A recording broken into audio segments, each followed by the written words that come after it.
il y a débat.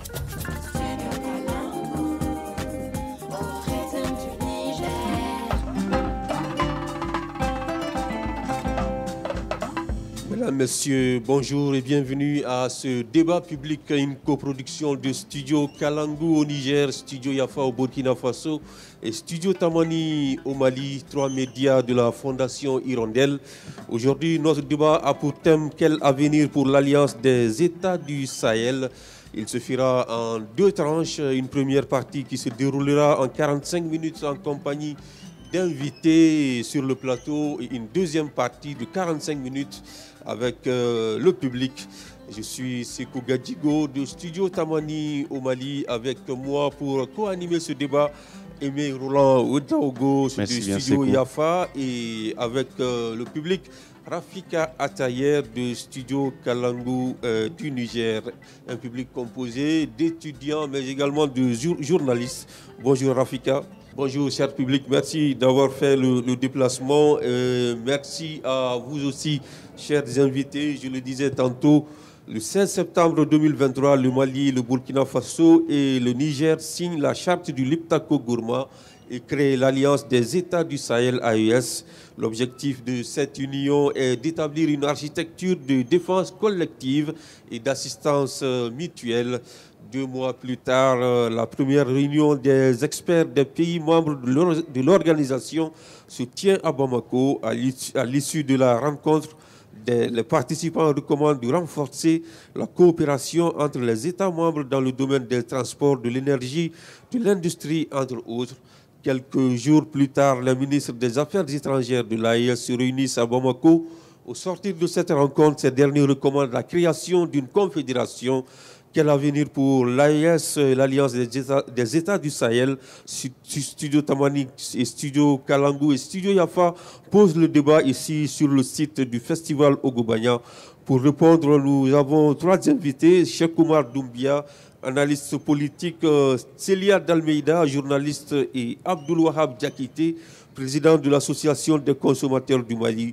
Bonjour Aimé Roland Ouedraogo. Bonjour, comment vous allez, Sekou?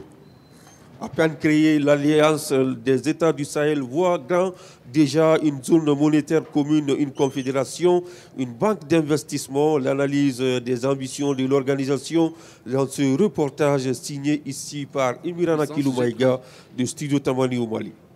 Pour Dr Ngolo Diarra, chercheur en relations internationales, l'AES a les moyens de ses ambitions, mais à condition qu'elle se départisse des puissances étrangères. Partir avec la France, bien partir avec l'OTAN, ou bien partir avec Moscou, l'Afrique doit sortir dans ça. Au XXIe siècle, en réalité, l'Afrique doit se réaliser. Si vous faites le coup d'État et allez se cacher derrière la Russie, et d'autres essaient de se cantonner, aller se cacher derrière l'OTAN, ça n'arrange pas l'Afrique. Donc il faut sortir dans cette situation pour que ça soit une réalité. Le continent arrive à se réaliser. Experte en gouvernance et démocratie, Adam Dicko abonde dans le même sens. Selon elle, les ambitions de l'AES sont nobles, mais l'organisation doit relever un certain nombre de défis. Il y a eu des tentatives qui ont très vite avorté parce que très vite, les gens se sont rendus compte qu'ils n'ont pas la même vision ou que la mission n'était pas clairement définie. Je pense qu'il faudra que la vision et la mission, les principes soient clairement définis et que les pays adhèrent à ça et que ça soit progressif. Le deuxième défi, il faut que ça aille au-delà des personnes et que ça aille au-delà des sentiments. Il ne faut pas que ce qui nous conduit à cela ne soit pas un sentiment contre la France ou pour la Russie ou bien un sentiment d'homme, cet homme ou cette femme. Le Sahel est potentiellement riche pour se prendre en charge, soutient l'économiste Modibo Mao Makalou. Pour lui, le profit revient à mieux organiser les ressources naturelles entre les 3 pays. Ce qui me rassure encore plus, c'est que l'article 15 prévoit le financement par les contributions des États membres. Donc ça veut dire que nous comptons d'abord sur nous-mêmes. Tout ce qu'un État veut faire qui est priorisé, il doit le faire avec ses propres moyens.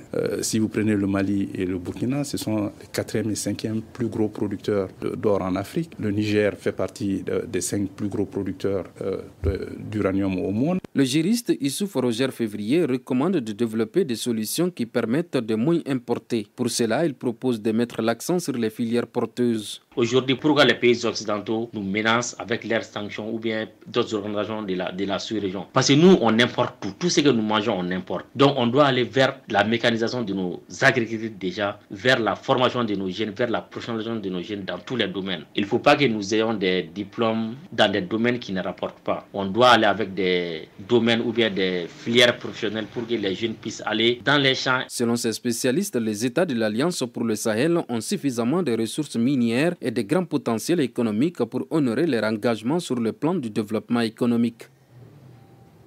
Alors, je voudrais vous faire réagir, Madame Cilia d'Almeida, représentant l'Institut néerlandais pour la démocratie multipartite NIMD. Comment vous appréciez ces différentes analyses sur l'AES, ses ambitions? Bonjour à vous et merci de m'avoir associé à cette initiative. Pour répondre à votre question, je pense que les analyses sont celles que tout le monde pose plus ou moins depuis l'annonce de la création de cette nouvelle entité régionale.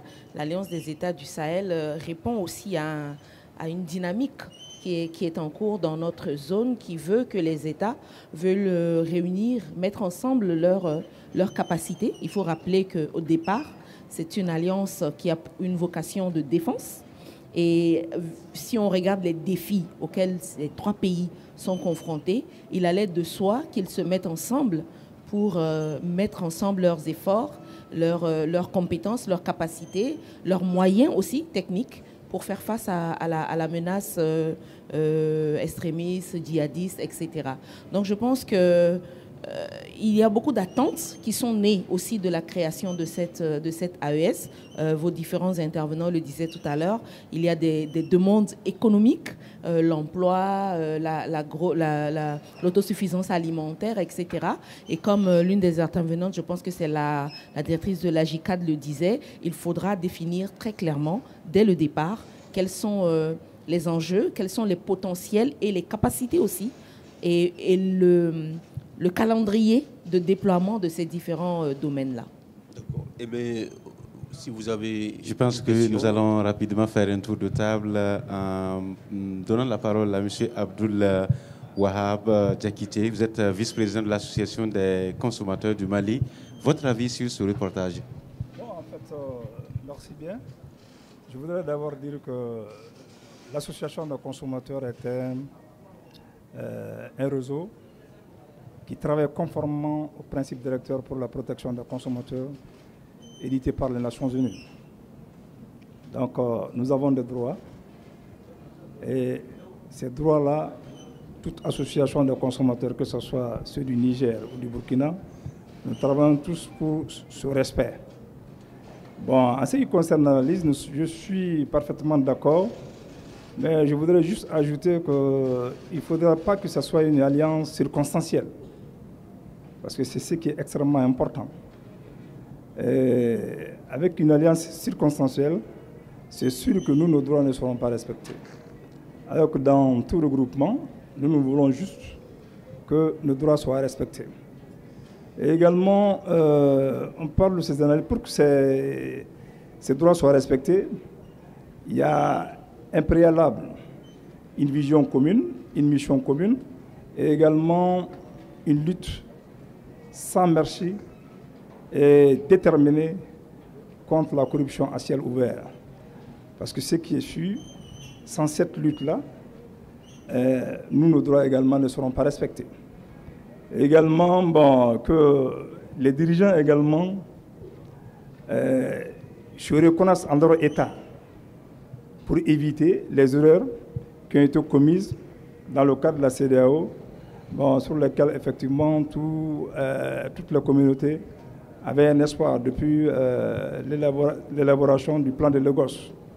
Si nous voyons tout ça, là, on est en train de revenir en arrière, quoi.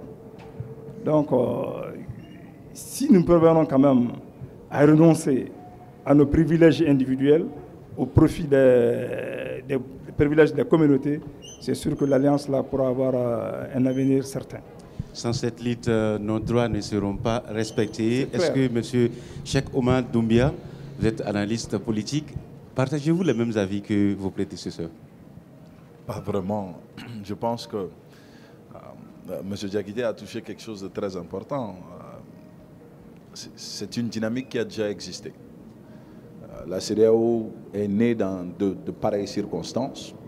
Et contrairement à ce qui semble être avec le même type de dirigeants, avec des dirigeants militaires issus de coups d'État. Donc aujourd'hui, pour moi, le premier sentiment, c'est qu'un peuple qui ignore son histoire est condamné à la répéter, parce que tout ceci a déjà été fait. Les demandes qui sont d'actualité aujourd'hui ont déjà été posées et les solutions ont été engagées. Maintenant, si nous ne sommes pas d'accord sur la méthodologie utilisée pour appliquer les solutions, ou nous ne sommes pas d'accord avec les mécanismes mis en place pour concrétiser ces solutions, nous pouvons certainement revoir cela, mais créer une nouvelle alliance, et les mêmes pays se retrouvent dans la CEDEAO. Et si on est légaliste, en tout cas, ces pays ne sont pas aptes tout de suite à quitter la CEDEAO, parce que les textes de la CEDEAO empêchent les régimes d'exception de quitter la CEDEAO. Donc, ils sont dans la CEDEAO et ils se retrouvent avec d'autres forces qui sont tout de suite aujourd'hui, en tout cas, indispensables au développement de ces pays-là, parce que qui garantissent leur accès à la mer, qui garantissent leur accès à l'import et à l'export. Et quand on parle de consommateurs, il faut qu'il y ait le produit à consommer. Et un pays comme le Mali vit à plus de 70% d'importation et d'exportation. Donc, à quoi bon avoir une alliance parallèle à une alliance qui existe déjà? Mais déjà, ces trois pays ne se reconnaissent plus dans la CEDEAO. Ça, c'est idéologique, c'est l'idéologie politique. Mais ce n'est pas pratique, parce qu'il y a quelqu'un qui a utilisé un mot très intéressant dans le reportage, qui a dit que ces pays ont un potentiel économique. Pour le moment, c'est qu'un potentiel. Ils ont un potentiel, ils ont une idéologie, et comme je l'ai dit, l'AES, jusque-là, je le dis fréquemment, c'est un projet. Pour le moment, c'est rien d'autre qu'un projet. Et pour que ça soit concrétisé, et croyez-moi, il va falloir la CEDEAO et ça risque de... Alors, on a l'impression que vous êtes animé par un certain scepticisme par rapport à l'AES. Qu'est-ce qui vous qui fonde ce scepticisme-là? Est-ce que c'est parce que d'autres organisations dans la région n'ont pas réussi que vous êtes un peu sceptique par rapport à la réussite de l'AES? Non, c'est surtout parce que c'est beaucoup plus une alliance qui naît de circonstances. Qui naît de circonstances qui sont beaucoup plus politiques, qui naît de circonstances qui relèvent des directives des dirigeants politiques et non forcément des besoins des populations. Parce qu'il faut en tout cas réussir à faire la part entre ces deux choses-là pour comprendre que, ok, si demain, par un quelconque miracle, le Burkina n'a pas le même dirigeant, certaines choses vont changer. Et ce qui risque de changer a 80% de chances d'impacter l'existence de l'AES. Si demain le Mali n'a pas le même dirigeant, la CEDEAO a plus de chances de résister que l'AES. Donc, tout de suite, l'AES, sa chance de survie, elle est au-dessous des 5%. D'accord. Célia d'Almeida, l'organisation a-t-elle les moyens de ses ambitions? Quand on a entendu ce reportage, on l'a dit, juste après la mise sur les fonds baptismaux de cette organisation, il y a eu une réunion où on a fait des recommandations comme la création d'une zone monétaire, comme la création d'une confédération. Est-ce que ces ambitions aujourd'hui, l'organisation a-t-elle ces moyens? Merci pour votre question. Je ne saurais répondre, à vrai dire, parce qu'aujourd'hui, les moyens dont disposent les États sont connus. Quels moyens vont-ils mettre à la disposition de l'organisation? Cela n'est pas encore très clairement défini, même si dans les statuts, il y a des pistes. Il faut se rappeler que ce sont 3 pays qui sont en crise. Une crise qui dure depuis 12 ans, pratiquement, pour le Mali. Si on extrapole pas trop loin de ça aussi pour le Burkina et le Niger qui aussi est rentré dans la danse. Donc, il faut se dire que c'est des États qui ont une volonté qui est affichée de se mettre ensemble. Et comme je le disais tout à l'heure à l'entame de ce débat, surtout sur des questions de défense. C'est le point de départ de cette alliance. Se mettre ensemble pour faire face aux défis de défense et de sécurité. Maintenant, comme le dit M. Doumbia, oui, il y a d'autres aspirations qui sont exprimées, et ces aspirations-là datent d'hier. on espère qu'elles ne seront plus là demain. Et justement, c'est une opportunité, à mon entendement en tout cas, pour redéfinir des cadres de coopération.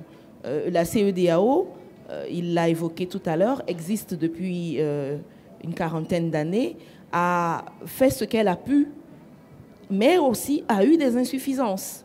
Et peut-être que cette alliance-là, il existe d'autres groupements où les pays sont membres d'entités communautaires plus grandes, mais se retrouvent aussi sur des intérêts communs. Donc je pense que ce n'est pas antinomique, mais il faudra, et cela c'est un impératif, que ces États-là définissent, comme vous le disiez tout à l'heure, quels sont les moyens de leur politique et qu'est-ce qu'ils veulent réellement entreprendre et dire dans quel est leur agenda.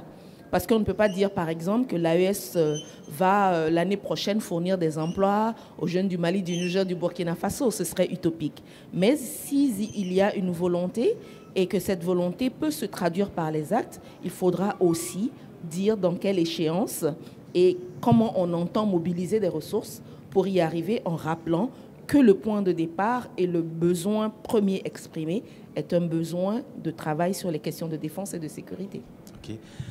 Monsieur Abdoul Wahab Diakité, pensez-vous que l'organisation a-t-elle les moyens d'atteindre les objectifs qu'elle s'est fait fixer? Oui, je pense bien que cela est possible. Mais,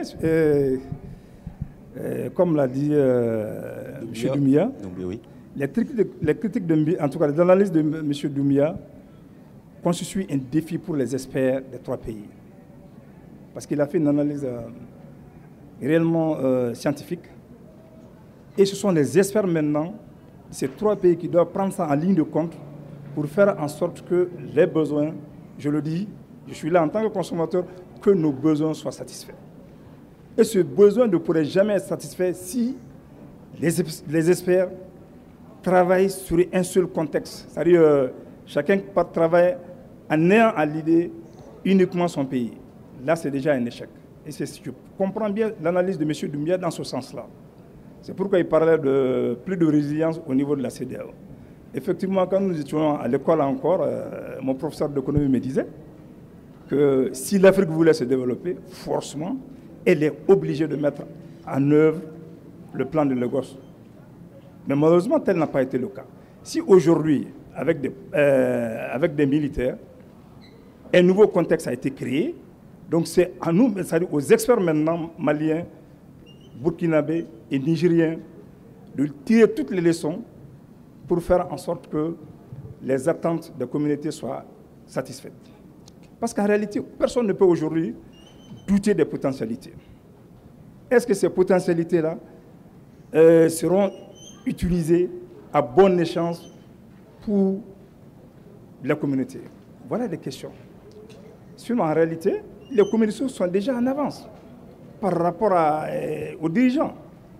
Moi, je suis président d'une association de consommateurs aujourd'hui. Mais déjà, nous avons des relations avec l'association libre de consommateurs de Burkina, aussi bien que celle nigérienne. Donc, nous voyons tout ça déjà. Mais est-ce que réellement nos dirigeants voient de la même manière que nous, communauté? Voilà toute la question. Merci bien pour toutes ces informations. Nous allons nous tourner vers M. Doumbia. Monsieur Doumbia, vous l'avez dit tantôt, nous avons la CEDEAO déjà, qui a été créée par, à l'époque, des dirigeants qui n'étaient pas des politiques forcément. On voit que l'AES aussi est créée par des dirigeants qui sont des militaires. Alors, est-ce qu'on peut s'attendre à ce que ces dirigeants aient une vision beaucoup plus politique pour que l'AES, dans les années à venir, puisse atteindre les objectifs qu'elle s'assigne? Alors, ou bien le plus important, ce n'est pas d'être politique ou militaire? En tout cas, une chose est sûre, pour que l'AES survive, il faut que l'AES puisse engloutir la CEDEAO. Les deux ne pourront pas vivre ensemble. Ça va être extrêmement compliqué. Je reviens faire une petite précision sur ce que Célia a avancé. En fait, ils deviennent antinomiques au moment où ils commencent à poursuivre les mêmes objectifs. Espace monétaire, mécanisme, c'est là où le problème se crée. Lorsque l'AES a dit, bon, nous allons travailler en tout cas pour défendre dans la zone des 3 frontières, aucun problème. Mais une fois que l'on sort de ce cadre et qu'on vient dire, bon, tout ce que nous faisons à travers la CEDEAO, nous allons faire la même chose, il y a un souci. L'autre souci, c'est aussi ce sentiment d'éternel recommencement. S'il faut qu'à chaque fois qu'il y a des changements de régime ou des changements de leadership, que les pays africains se mettent à créer de nouvelles dynamiques sans que l'on se donne la possibilité de réparer les dynamiques existantes.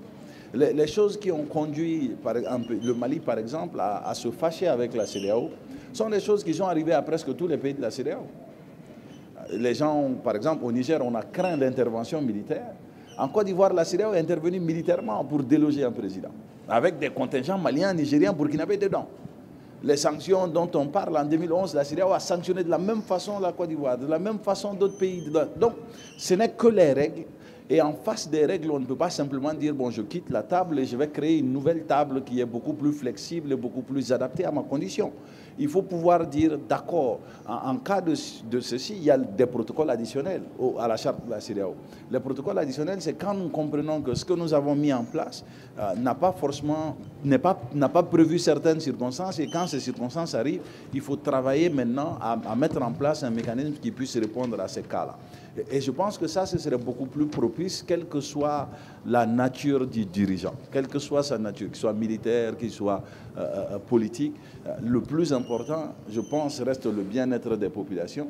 Et quand il s'agit du bien-être des populations, l'éternel recommencement est non seulement budgétivore, parce qu'aujourd'hui, ces réunions d'experts ont un coût.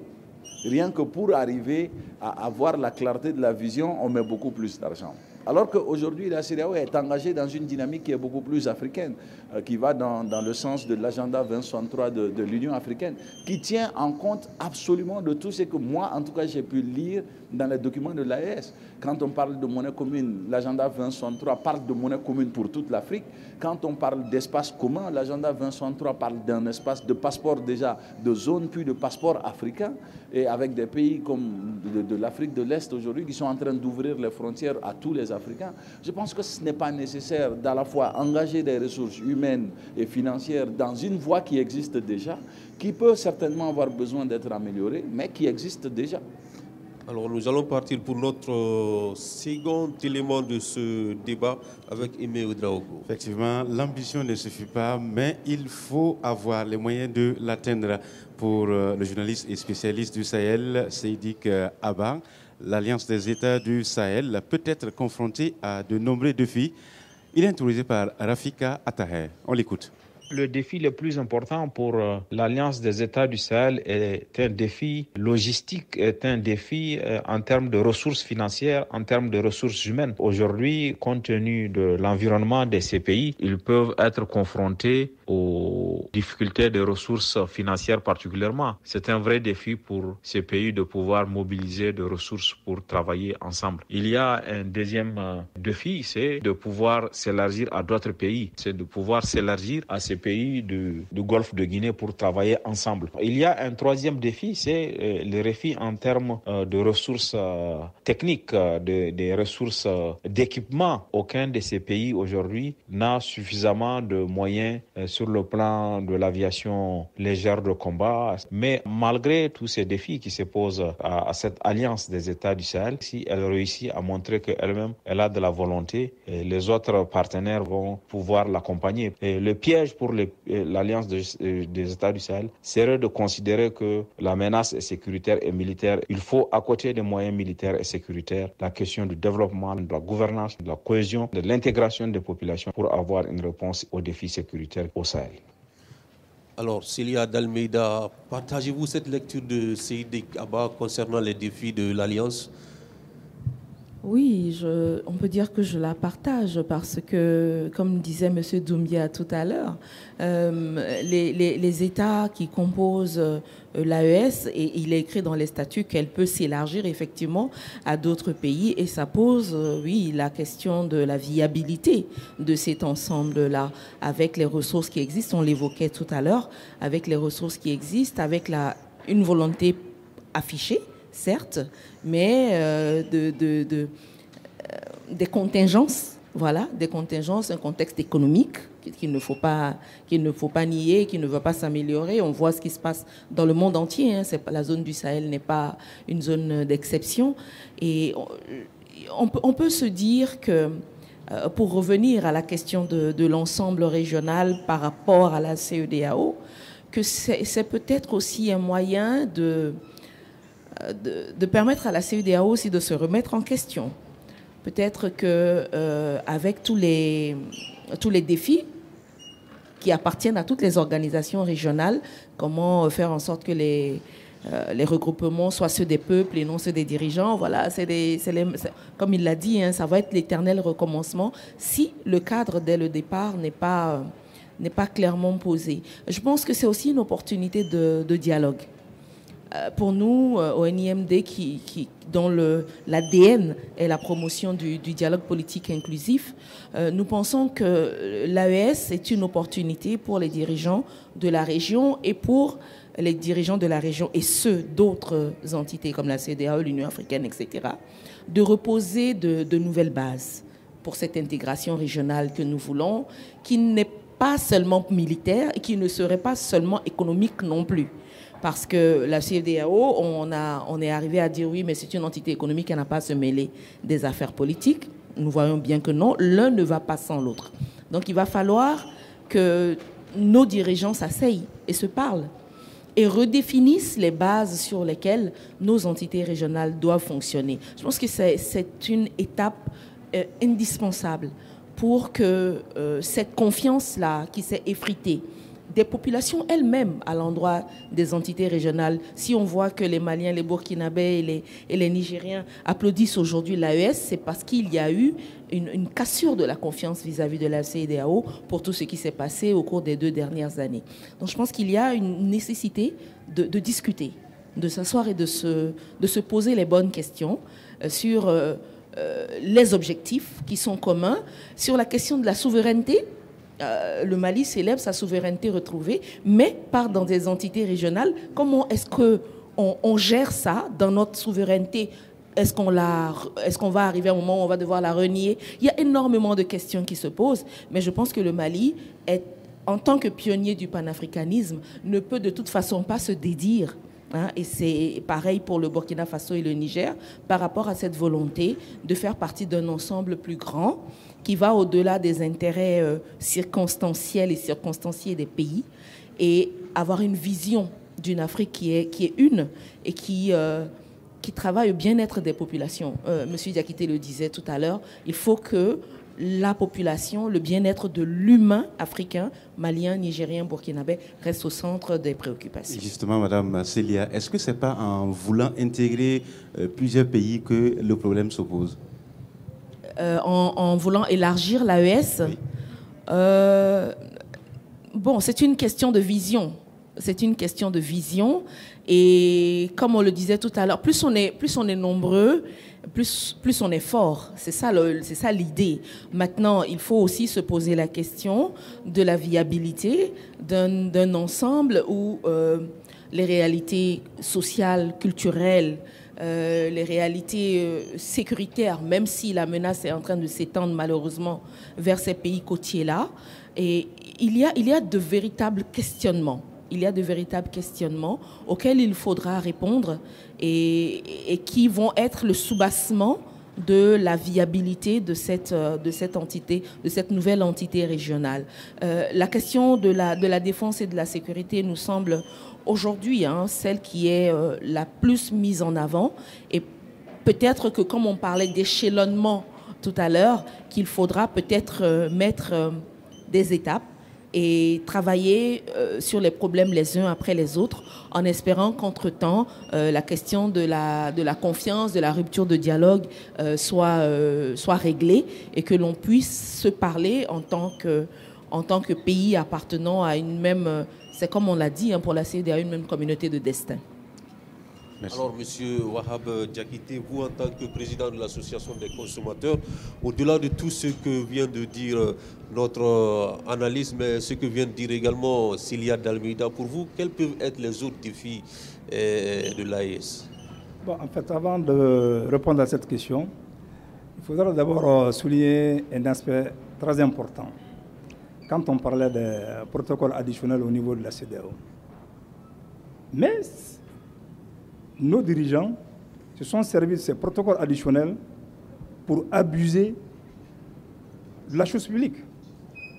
On n'a jamais mis un mécanisme sur place condamnant en tout cas les dirigeants qui abuseraient de la chose publique. Vous parlez de nos dirigeants la mauvaise gouvernance. À l'époque de la CEDEAO ou... Non, à l'époque d'abord de la CEDEAO. Parce que si aujourd'hui, il y a les différents coups d'État dans ces différents pays-là, parce qu'à un moment bien déterminé, les protocoles additionnels n'ont pas prévu de mécanisme luttant contre la corruption, également quand les dirigeants abusaient de la chose publique.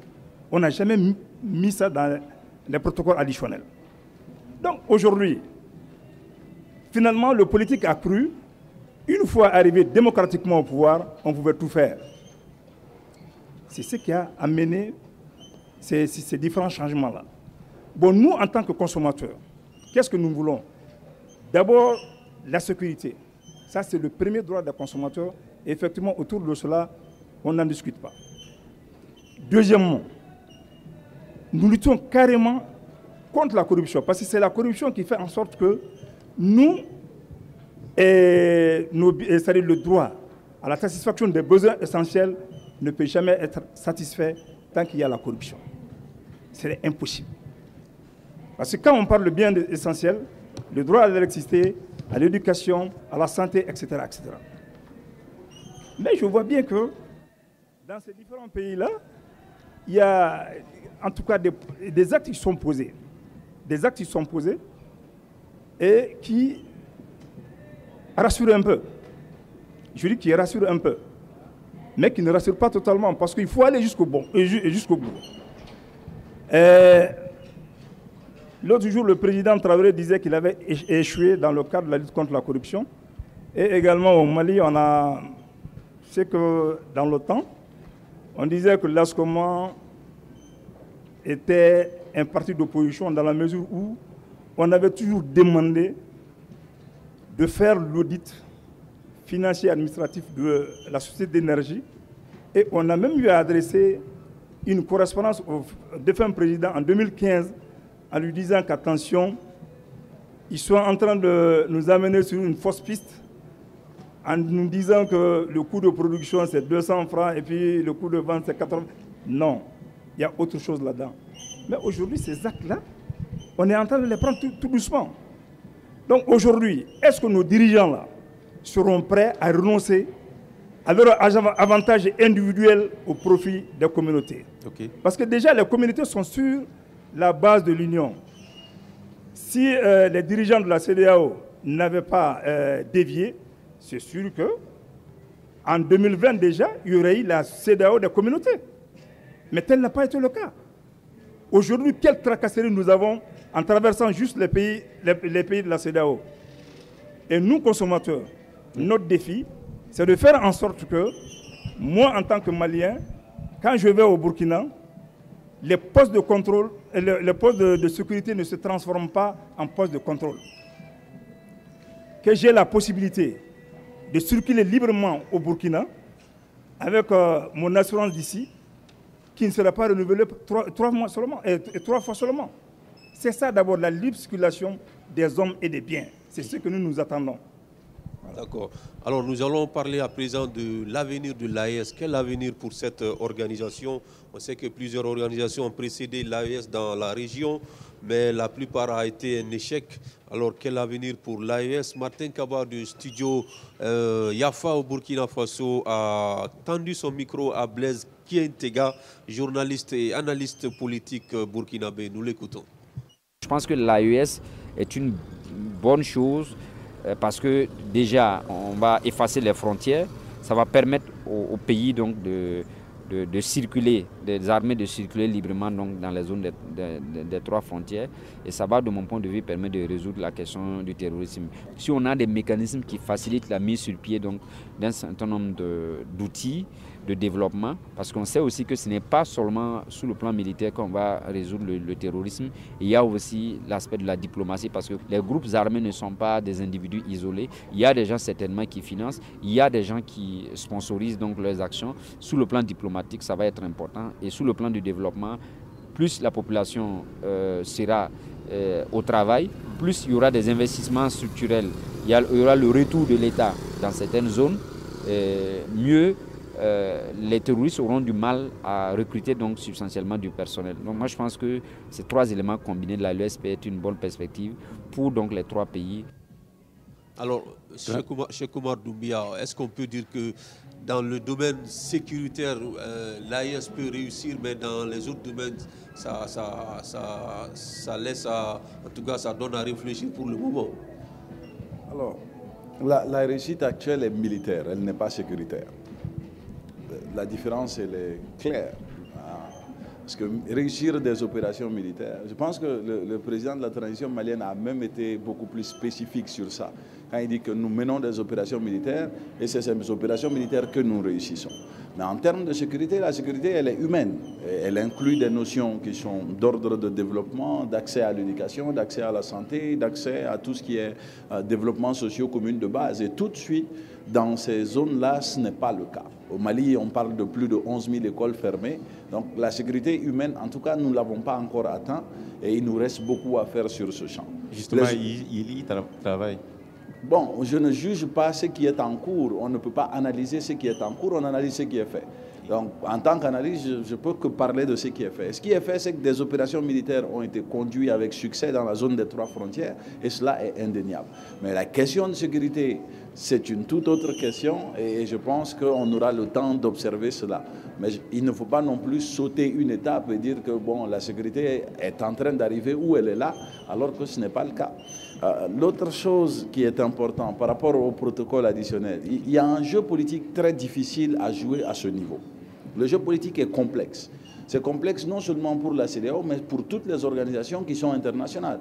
C'est faire la part entre accompagner les États membres et ne pas tomber dans l'ingérence. Et la CEDEAO s'implique. Dans le cas malien, je sais que les sanctions ont conduit les Maliens à avoir un sentiment particulier envers la CEDEAO. Mais il faut se rendre compte que même avant le coup d'État, tous les chefs d'État de la CEDEAO sont venus ici pour essayer de remédier à la situation. Ils ne sont pas aussi inefficaces qu'on veut le croire. Et il faut aussi savoir que quand une situation se gère entre plusieurs chefs d'État, elle se gère en silence. Elle se gère de telle sorte que nous, on n'entend pas ce qui se passe. Bon, pour avoir été conseiller politique à certains niveaux, je peux vous dire que les chefs d'État de la CEDEAO, que certains, ils ne sont plus là. Que je peux vous dire, par exemple, que Alpha Condé a fourni énormément d'efforts pour empêcher que le Mali arrive là où il est, sur énormément de choses. Qu'il y a eu énormément de conflits entre le président Ibeka et les présidents Macky Sall et autres sur beaucoup de questions. Et que c'est ça, mais les chefs d'État ne vont pas venir dire à la télé, bon, nous ne sommes pas d'accord sur telle ou telle question. Ce que l'on voit, c'est la partie diplomatique, la partie intéressante de la chose. La différence avec les dirigeants actuels, c'est qu'ils ont beaucoup plus de facilité à venir parler du fond de l'État avec les populations. Et les populations prennent confiance en cela. Mais même là, on sait que ce n'est qu'une partie de ce qui se passe qui est révélée aux populations. Donc je pense que le jugement envers la CEDEAO est quand même suffisamment sévère et c'est tout à fait normal parce que c'est une organisation dont le porte-parole, c'est des chefs d'État. Et c'est peut-être là où aussi il faut commencer à changer le mécanisme de la CEDEAO. Vous avez fait casse, pas pour vous arrêter, mais d'une étape sautée. Selon vous, l'étape primordiale était laquelle? L'étape sautée par rapport à l'AES? Oui. Mais aujourd'hui, là où on se trompe, hein, je peux même citer le Premier ministre malien qui a été très avisé sur la question quand on lui a parlé de la monnaie commune AES. Il a dit qu'il faut laisser ça aux experts pour réfléchir dessus. Le Mali a une expérience particulière quand il s'agit d'avoir sa monnaie, qui n'est pas une monnaie qui inclut les autres pays. Nous savons ce que c'est. On a fait ça et ça n'a pas marché. Les gens tirent des conclusions hâtives en disant que bon, le franc malien n'a pas marché parce que simplement c'est la France. Ce n'est pas aussi simple que ça. Pour sauver cette monnaie, on est allé jusqu'à faire un accord monétaire avec la France que Giscard est venu négocier. Giscard qui était ministre de l'économie puis devenu président de la France. Cette monnaie n'a pas marché pour des raisons structurelles. Et ces mêmes raisons touchent tous les pays de l'AES.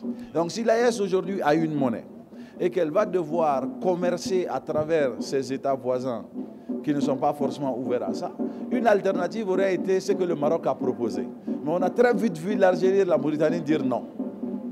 On ne va pas accepter ça, parce que économiquement, ce n'est pas en leur faveur non plus.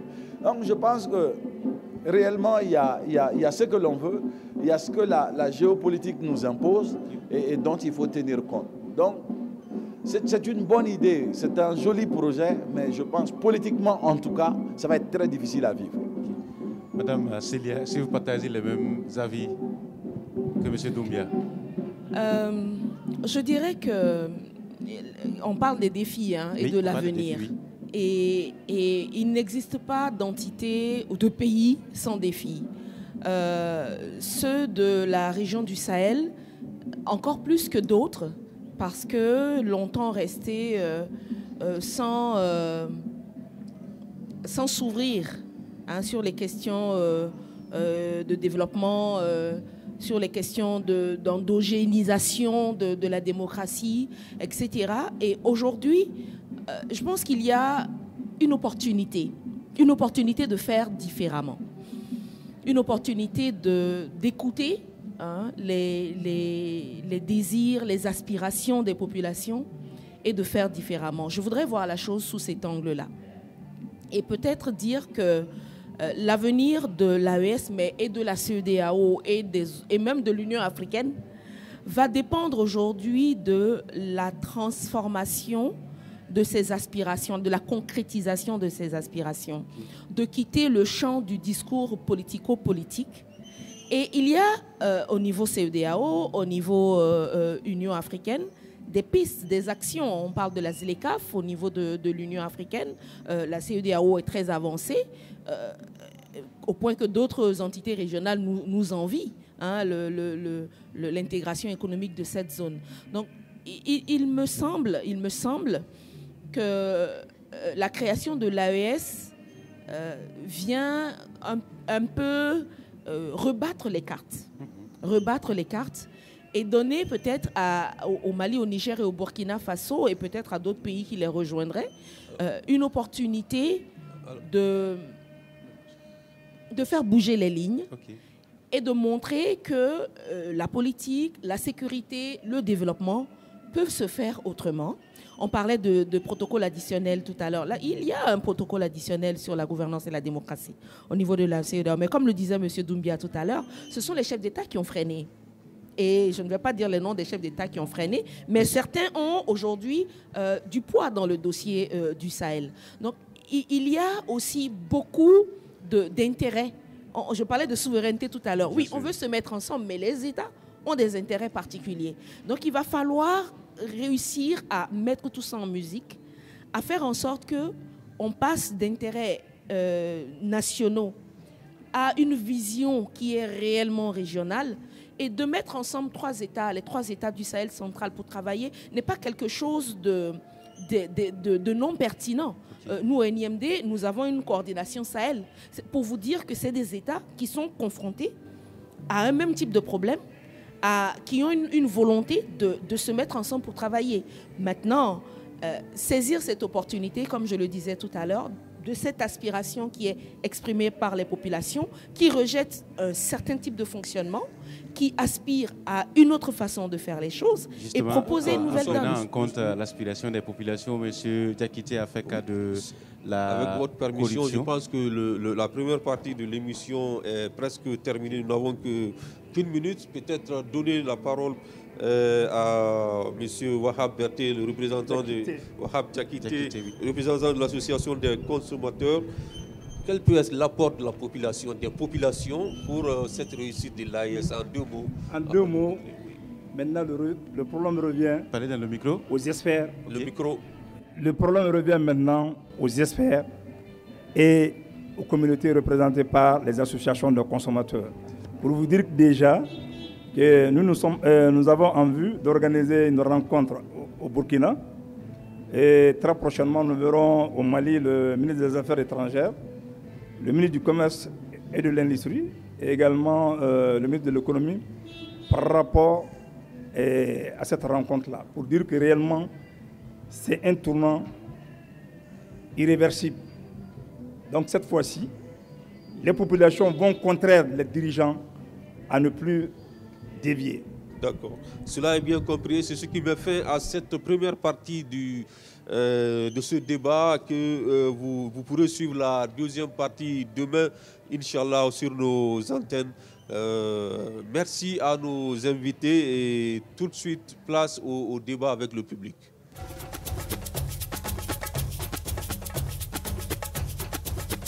Il y a débat.